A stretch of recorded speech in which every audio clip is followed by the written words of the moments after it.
السلام عليكم ورحمة الله وبركاته. معاكم المهندس عبد الرحمن حلمي من شركة أجروزا للتسويق الإلكتروني. خدنا المرة اللي فاتت أو المحاضرة اللي فاتت إن إحنا وإحنا بنسطب الوورد بريس. بعد كده إن إحنا خدنا إن أنت إزاي تنزلوا السيم بتاعكم اللي هو من قائمة appearance السيمز، ونبدأ ندور على الشركة المنتجة لمجموعة المواقع، وبعديها ان احنا نبدأ نشتغل على البلجنز بتاعتها اللي هي البرامج المساعدة لتشغيل السيم او تشغيل القالب الجاهز. دلوقتي احنا عندنا برنامج مهم جدا، وده من احلى واقوى واعلى البرامج بتاعت الايديتنج الخاصة بالوورد بريس. البرنامج ده او البلجن ده اسمه اليمنتر، اللي هو برنامج اسمه الاليمنتر. بجيبه منين؟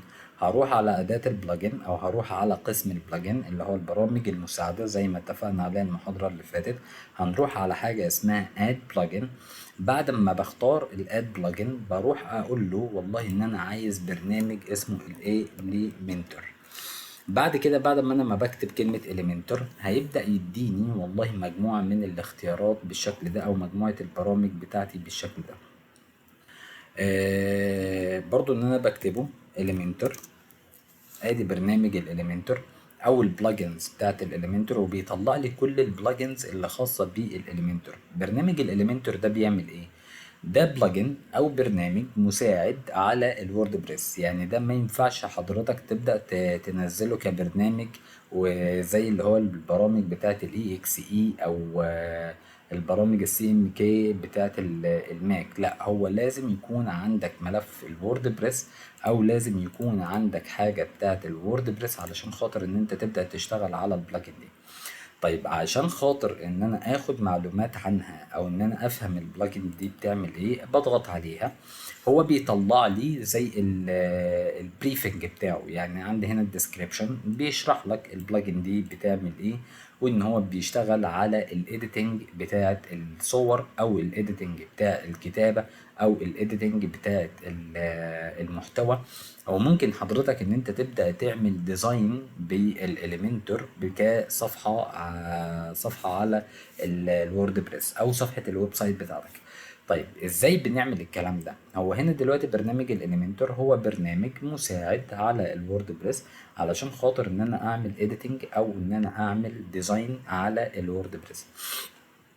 هنا بيدي لك بقى الديسكريبشن بتاعه.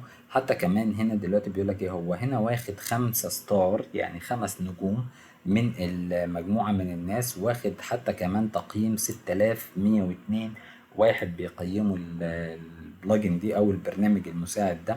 ان هو هنا كمان برضو بيقول لك ايه، ان هو بيشتغل معاك على طريقة التصميم كرييشن ويب سايت وورد بريس. يعني هو بيبدأ يشتغل معاك كتصميم، وبرضه بيقدر يشتغل معاك كإيديتنج. وبرضه في مميزات داخل البرنامج ده او البلجن دي ان هو كمان بيشتغل معاك بالاي اي. البرنامج ده في منه نوعين اتنين.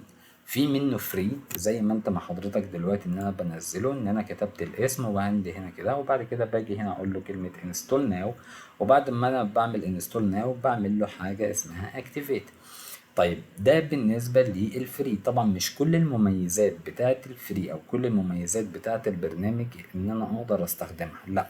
هو في حاجات للبيت، يعني حاجات مدفوعة علشان خاطر ان حضرتك تقدر تستخدمه اكتر، وفي نفس الوقت في حاجات منه فري ان انا بقدر استخدمه كجزء فري. شوف اللي حضرتك عايزه. في عندي هنا ان انا دلوقتي لو عايز اروح على السكرين شوت ببدأ استخدم الشاشات بتاعته، وببدأ افهم البرنامج ده بيعمل ايه او الوضع ايه. البرنامج ده ببساطة خالص ان انا بقدر انشئ يا تصميم من الموقع من الالف للياء بالكامل على الصفحات بتاعتي، او يا اما ان انا بستخدمه في الايديت.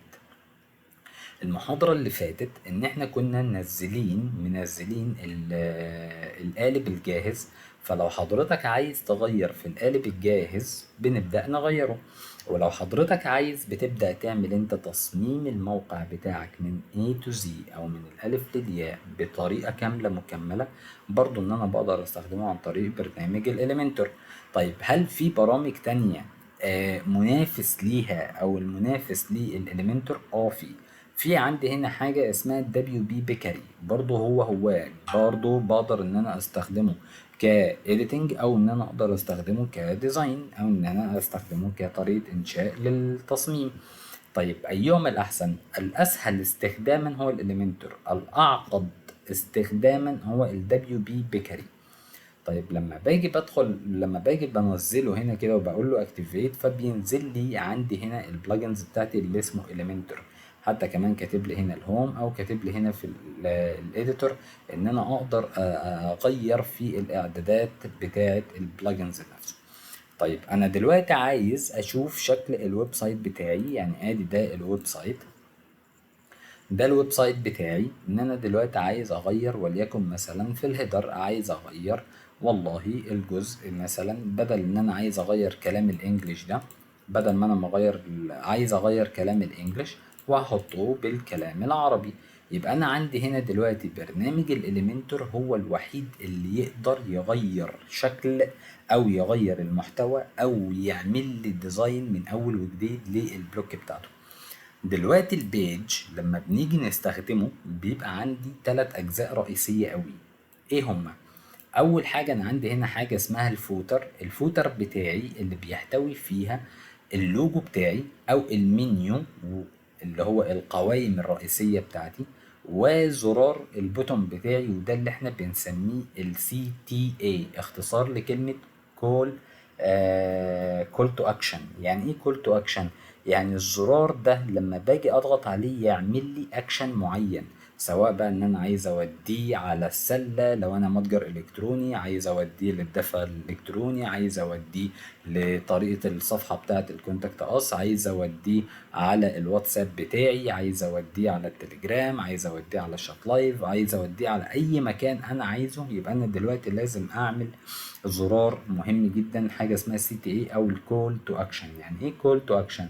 كول تو اكشن يعني انا دلوقتي لما اضغط عليه يعمل لي حدث، او يعمل لي حدث معين باجراء معين اللي انا عايزه يوديه للعميل بتاعي. يعني مثلا دلوقتي العميل لو داخل على الويب سايت، حلو، ودلوقتي ان هو قبل ما يقرا معايا الويب سايت انا بقول له دلوقتي احجز دلوقتي. طب انا هحجز ايه؟ والله هو انا اللي انا بشتغل عليه حاجه اسمها كورسز دوت اجروزا، يعني ده سنتر كورسز او منصه تعليميه، علشان خاطر ان انا دلوقتي بعلم الناس اللي هي الكورسات، او ان انا بقول الكورسات الاكثر طلبا في اجروزا. ايه هي الكورسات بتاعتي؟ ايه الدورات التدريبية اللي انا بقدمها؟ كل دورة بمحتوياتها، بافعالها، بمحتوياتها، بشرحها، بالديسكريبشن بتاعتها، وهكذا. طيب دلوقتي ان انا عندي ده رقم واحد، ان انا بيبقى عندي هنا حاجة اسمها الهيدر. بعد كده عندي البادي بتاعي اللي هو عندي زي مكونات الانسان عنده ايه؟ عنده راس وعنده جسم وعنده رجلين. فالراس بتاعي اللي انا بسميه الهيدر، الجسم البني ادم ده اللي انا بسميه البادي، فالبادي بتاع الويب سايت اللي هو المحتوى بتاعي سواء كان المحتوى كبير او صغير. وبعد كده باجي في الاخر خالص اللي هو الرجلين او الفوتر بتاعي بالشكل ده كده. الفوتر بتاعي ان انا اقدر اغيره، فانا دلوقتي عندي هنا مثلا مجموعة من اللينكات عايز اغيرها، عايز اتواصل معاها، عايز اعمل كل حاجة من دي يعني. فهنا دلوقتي البرنامج الوحيد اللي يقدر يزود معايا مجموعة من المقالات او يشيل المقالات او يعدل المقالات هو برنامج حاجة اسمها الاليمنتور. فانا دلوقتي لما باجي بدخل على الويب سايت بلاقي ان انا عندي مجموعة من الاوبشنز من فوق هنا. مجموعة الاوبشنز هلاقي ان انا عندي هنا حاجة اسمها edit with elementor. يعني انا دلوقتي لو جيت ضغطت عليه دلوقتي كده هيقول لك طيب اهلا وسهلا بيك في هذه الصفحة. حتى كمان كاتب لك ايه edit home، يعني انت دلوقتي بتعمل الايديت في صفحة الهوم with elementor بواسطة برنامج الاليمنتور. يبقى انا دلوقتي لما باجي بشتغل على الاليمنتور ممكن اشتغل على بيج يعني صفحة صفحة، او ممكن اشتغل على بلوكاية واحدة يعني كل فقرة لوحدها، او يا اما ان انا بستخدم الديزاين بتاعي. دلوقتي ان هو لما جه فتح لي القالب الجاهز، انا دلوقتي ده قالب جاهز مثلا عايز اغير فيه.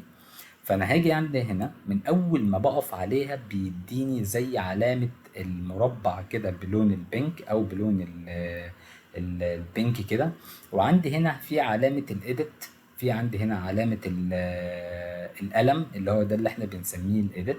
فحتى كمان ان انا لما باجي بضغط عليها فبيطلع لي مجموعه من الاوبشنز. يعني اللي بيقول لك هنا ايه، ادي الاليمنت بتاعتي، يعني عدد الاليمنت اللي انت عايز تضيفها في المنطقه دي. حضرتك بقى هو دلوقتي البرنامج بتاع الاليمنتور بيدي لك حاجات اضافيه ان انت تقدر تضيفها، او حاجات ان انت تقدر تعمل الديزاين بتاعك. يعني حضرتك دلوقتي لو عايز تحط الهيدنج، عايز تعمل عنوان رئيسي، عايز تحط صورة، عايز تحط تكست، عايز تحط فيديو، عايز تحط زرار، عايز تحط ديفيدر يعني مسافات ما بين السطور، عايز تعمل السبيسر، عايز تحط جوجل ماب. يعني انت دلوقتي لو عندك اللوكيشن مثلا وعايز تعمل له جوجل ماب. عندي هنا الايكونز، طبعا عندي هنا حاجات فيها كلمة برو يعني مدفوع او بيد. حتى كمان كاتب لك هنا دلوقتي الابجريد، بما انك ان انت دلوقتي شغال على الفري، فهو مدي لك برضو مجموعة من الاوبشنز اللي هي الحاجات المدفوعة. وبعد كده جايب لك حاجات في الجنرال. يعني ايه الجنرال؟ برضو حاجات هنا برضو ان انت تقدر تستخدمها زي البروجرس بار، زي الكستمايزر، زي البيزك جاليري، عندي الايمج بوكس. عندي هنا برضو مجموعة الحاجات دي. يعني ايه البروجرس بار؟ لو طلعنا فوق كده شوية شفت هنا دي البروجرس بار بتاعي، عندي 95% دي المعرفة العلمية، عندي نسبة النجاح، رضا الطلاب وصل معايا لحد قد ايه، ويبدأ يشتغل معايا ده بالنسبة للبروجرس بار. يعني حضرتك لو عايز تعمل ديزاين بالشكل ده، عايز اعمل صورة، بعد كده بروجرس بار، بعد كده عندي هنا عندي هنا ده عنوان رئيسي، عندي هنا العنوان الفرعي وده الشرح، عندي هنا مقسم الى جزئين، وبعد كده عندي هنا الزرار بتاعي اللي انا بطلع بيها فوق كده، هلاقي ان انا عندي هنا البوتوم. يبقى انا مختار او ان انا علشان البلوكة دي، ادي كده انا عملت ديزاين 2 3 4 5 6 7 8 9، اول زرار ده ال10. يبقى انا عندي 10 اليمنت او 11 اليمنت ببدأ اشتغل عليهم في البلوك الواحد.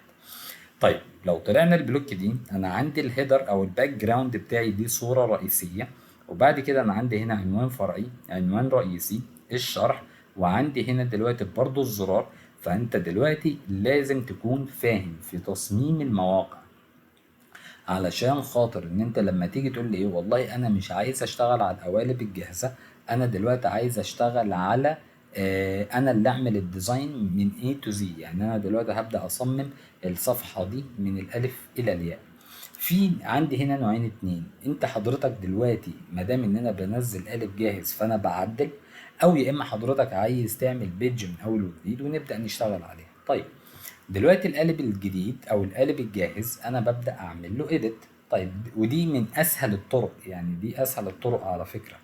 في ناس تانية بتحب الحاجات الصعبة، ودي اللي احنا بنسميها بالنسبة لتصميم المواقع اليو اي واليو اكس، يعني اللي هو تجربة المستخدم او تحسين تجربة المستخدم، اللي هو اليوزر انترفيس واليوزر اندكسنج. يعني الناس اللي هم بيصمموا مواقع ويصمموا الابليكيشنز بيبداوا يعملوا برضو مجموعة من البيجز ويبداوا يوصلوها بالحاجات دي.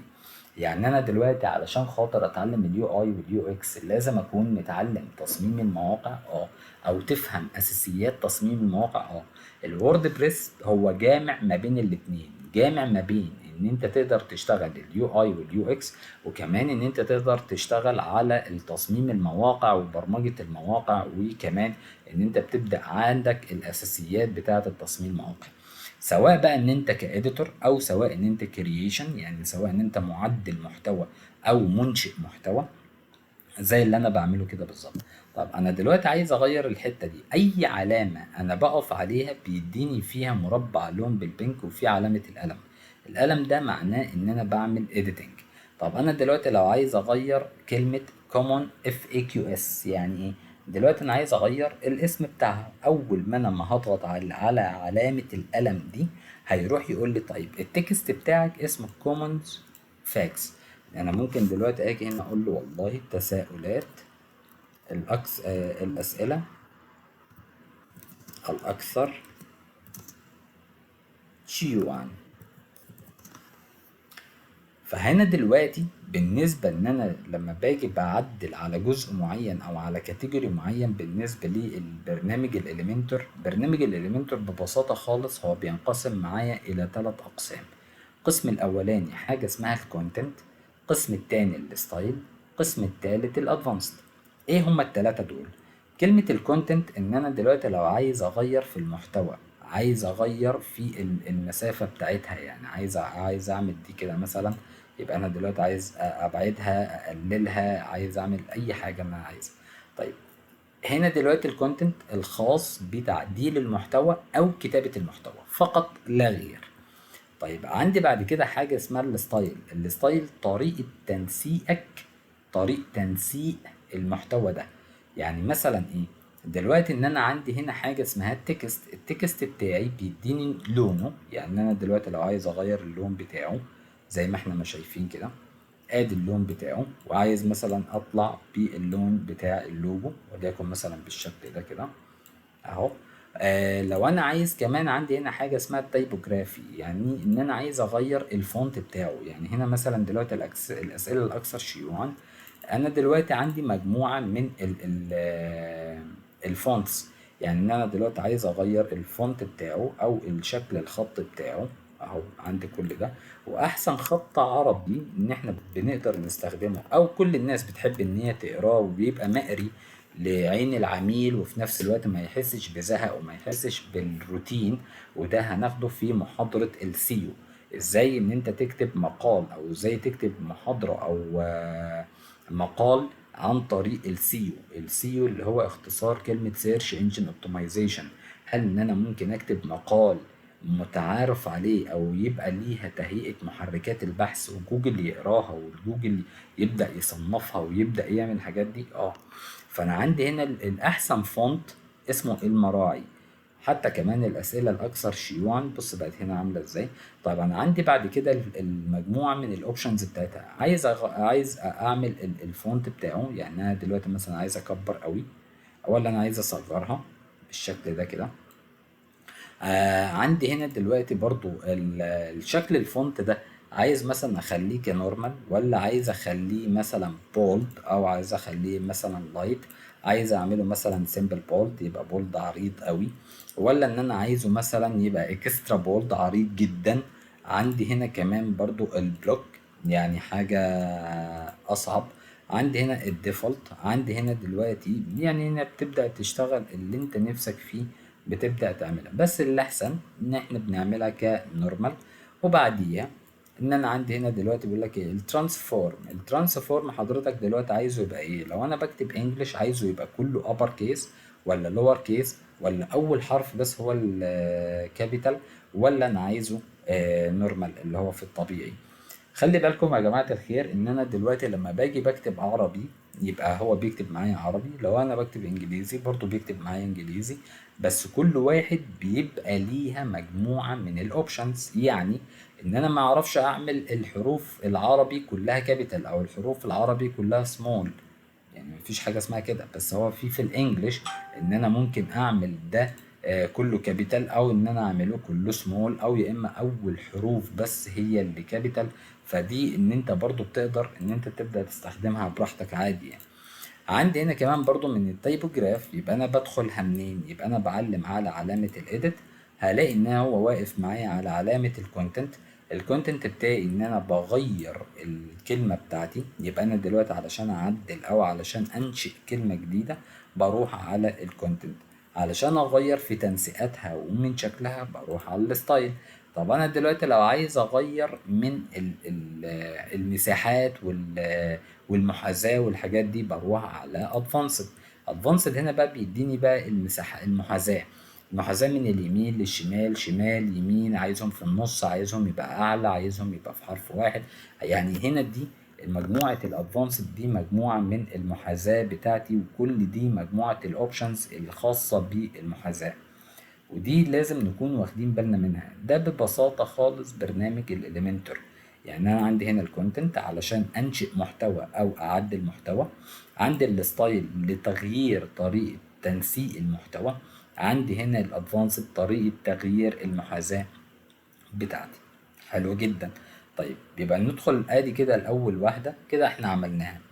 طيب دلوقتي ان انا عندي هنا عايز على الجملة التانية اللي هو clear answer to help you get started. انا دلوقتي عايز اعمل الموقع بتاعي يبقى كله عربي، انا مش عايز يبقى فيه كلام انجليزي في الحتة دي.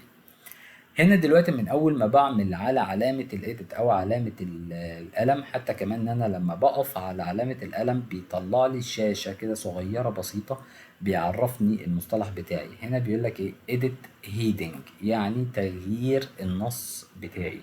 وهو هنا دلوقتي بلاقي ان النص بتاعي ادي التايتل بتاعي، ادي النص اللي موجود هنا. حضرتك هنا دلوقتي لو عايز تبدأ تمسح، ادي هنا كده باك سبيس، اديني انا مسحت. طب انا عايز ارجع، اعمل كنترول زد. لو انا عايز اغير مثلا بالعربي وهقول له والله ان انا عندي العنوان الرئيسي. طب واحد تاني يجي يسألني سؤال، طب انا ما بعرفش اكتب. يعني في ناس موهوبة في الكتابة، يعني بتعرف تطلع مقال وتعرف تكتب مقال وتعرف تكتب العناوين وتعرف تعمل الحاجات دي. في ناس تانية يعني ما بتعرفش تكتب او ما بتعرفش توصل فكرتها عن طريق الكتابة. وطبعا جوجل او المحركات البحث بتعشق المواقع اللي فيها كتابة كتير. طب انا دلوقتي مثلا ماليش في الكتابة او ان انا معرفش في الكتابة، هل مطالب مني ان انا لازم اخد كورس لكونتنت رايتر؟ يعني في عندي وظيفة اسمها كونتنت كرييتور او كونتنت رايتر او كونتنت كوبي رايتر، او عندي الكونتنت اللي هو كاتب المحتوى. فهاجي هنا اقول له لا. ففي ادوات ذكاء اصطناعي ظهرت جديدة، والادوات دي تقدر تساعدني في طريقة كتابة المحتوى. زي ايه؟ والله ان انا عندي هنا برنامج الشات جي بي تي. يعني انا عندي هنا دلوقتي برنامج الشات جي بي تي، اقدر ان انا اقول له والله انا عايز مقال، عايز عنوان رئيسي لموقع تعليمي، كورسات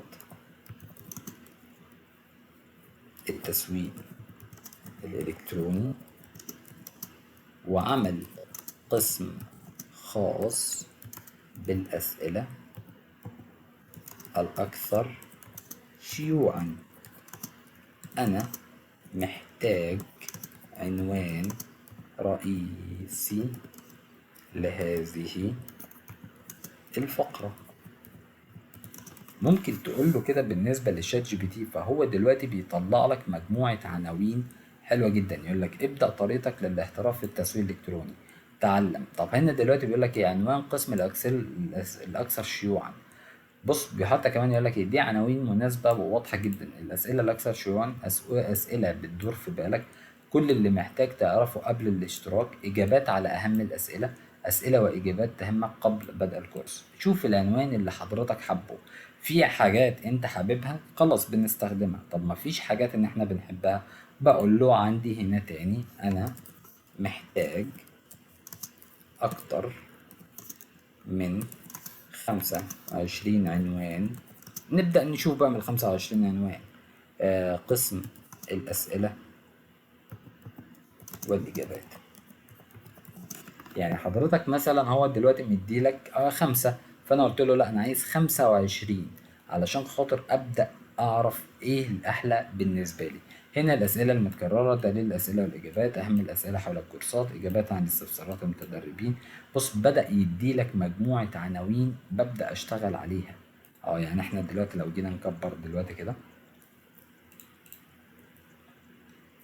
هلاقي ان انا عندي هنا دلوقتي يقول لك ايه والله انا يعني انا بالنسبه لي حول شغفك بالتسويق الالكتروني الى مصدر دخل، ده عنوان في كل اللي محتاج تعرفه قبل الاشتراك، اسئله بتدور، اجابات، اسئله واجابات. يعني شوف اللي انت عايزه. والسؤال اللي انا عايز اعمله كل اللي محتاج تعرفه قبل الاشتراك، هاخد العنوان ده وهقول له والله انا عايزه هنا كل اللي محتاج تعرفه قبل الاشتراك. وممكن اكتبها كده، وممكن ان انا اكتبها اقول له لا ان انا عايز ده مثلا بالصيغة العربية الفصحى. فهو هنا دلوقتي بيجيب لك مجموعة من كل ما ينبغي معرفته قبل الاشتراك، كل ما يجب أن تعرفه قبل الاشتراك، دليل الاشتراك، معلومات هامة قبل الاشتراك، وهكذا. والله أنا دلوقتي حابب الطريقة دي وحابب الأسلوب ده مثلا، فأنا هعمله كل اللي محتاج تعرفه قبل الاشتراك. دلوقتي يبقى انا دلوقتي غيرت النص، بس انا دلوقتي عايز اغير في شكله. هروح على قائمة ستايل، وبعد كده هروح على حاجة اسمها التايبوجراف. ادي عندي هنا دلوقتي تايبوجرافي، وهروح اقول له والله ان عندي هنا انسب او احلى فونت القاري بيحب يقراه المراعي، ده احلى فونت عربي. وبعد كده هاجي هنا دلوقتي والله اقول له بعد اذنك بدل ال700 دي هقول له مثلا 300، وهقلل الفونت ده كده مثلا شوية علشان خاطر يبقى كله ظاهر معايا في السطر واحد. كل اللي محتاج تعرفه قبل الاشتراك، يبقى انا دلوقتي عملت الفونت او انا عملت العنوان الفرعي، عملت العنوان الاساسي، هبدأ اشرح العنوان بتاعي. طيب بعد ما انا ما بخلص كل الكلام ده عايز اغير الصورة. اول ما انا ما هقف كده على ايديت بالنسبة للصورة اهو، اول ما انا ما اجي هنا كده على الصورة بتاعتي، سوري، ادي عندي هنا كده الصورة،